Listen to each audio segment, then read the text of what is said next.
सभी बड़ों को प्रणाम और छोटों को मेरा बहुत सारा प्यार। वैसे तो हर कहानी हमें कुछ ना कुछ सिखाती है। किसी कहानी से हमें आशा मिलती है तो किसी से प्रेरणा। तो कोई हमें सिखाती है कि परिस्थिति चाहे जैसी भी हो, हमें आशावादी रहना चाहिए। और हाँ, छोटी से छोटी चीज़ों में भी हमें अपनी खुशियाँ नहीं भूलनी चाहिए।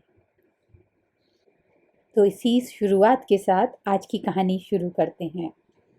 आज की कहानी का शीर्षक है तीन हंसते हुए भिक्षु। एक समय की बात है। प्राचीन समय में चीन में तीन भिक्षु रहते थे। उनका नाम तो किसी को नहीं पता, क्योंकि उन्होंने कभी किसी के सामने अपने नाम का खुलासा नहीं किया।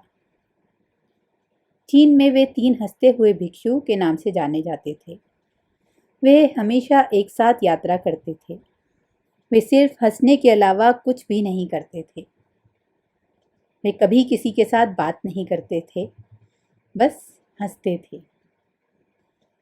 उन्होंने एक नगर में प्रवेश किया और नगर के बीचों बीच चौराहे पर जाकर हंसना शुरू कर दिया। धीरे धीरे ही सही, लेकिन जो लोग वहाँ रहते थे या काम करते थे, वहाँ से गुजरते हुए खुद को हंसने से रोक ना पाए। धीरे धीरे लोगों की हंसी भीड़ में बदलती गई और देखते ही देखते पूरे गांव और नगर में फैल गई। उसी समय वे तीनों वृद्ध भिक्षु अगले किसी दूसरे गांव में चले गए। उनकी हंसी ही उनकी प्रार्थना और उनकी सीख थी, क्योंकि वे कभी भी किसी से बात नहीं करते थे। उन्होंने ऐसा माहौल बनाया कि पूरे चीन के लोग उन्हें चाहने लगे। सभी लोग उन्हें बहुत प्यार करते थे, क्योंकि उन्हें कभी जीवन में पहले या बाद में ऐसा आध्यात्मिक शिक्षक नहीं मिला। उनका हंसते हुए संवाद ये दिखाता था कि जीवन में केवल हंसने को एक महान अवसर के रूप में लिया जाना चाहिए। वे ऐसे हंसते थे मानो उन्होंने कोई ब्रह्मांडीय मजाक खोज लिया हो।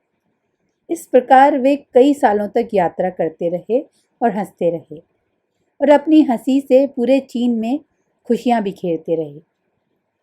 चीन के उत्तरी प्रांत के एक गांव में होने के दौरान उनमें से एक की मृत्यु हो गई।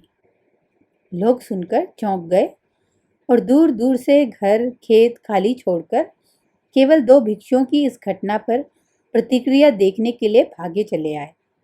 वे उनसे दुख दिखाने या रोने की अपेक्षा कर रहे थे और सारा गांव उस स्थान पर आ गया जहां तीनों भिक्षु थे, दो जीवित और एक मृत।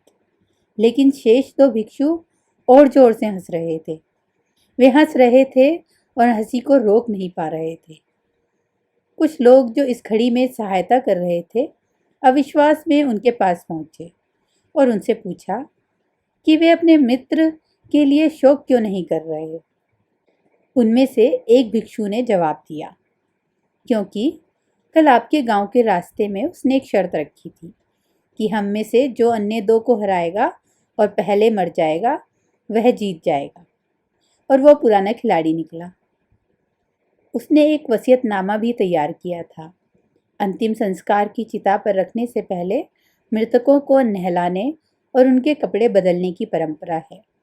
लेकिन पुराने भिक्षुओं ने स्पष्ट रूप से पुराने कपड़े उस पर छोड़ने के लिए कहा था, क्योंकि वह एक दिन भी गंदा नहीं हुआ था।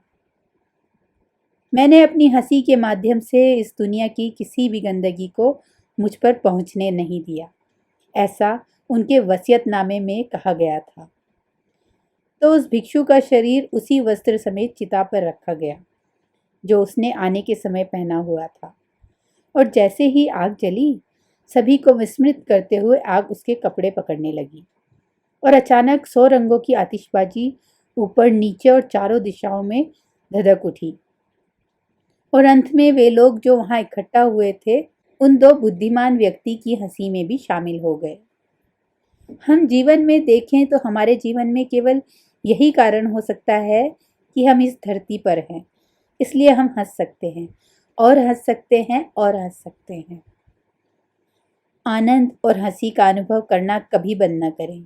इसलिए अगली बार जब आप किसी समस्या का सामना करें तो आईने में देखें, हर समस्या दूर हो जाएगी, क्योंकि आपका आनंद ही है जो आपको जीवित बनाता है। तो इसलिए थोड़ा सा मुस्कुरा दीजिए।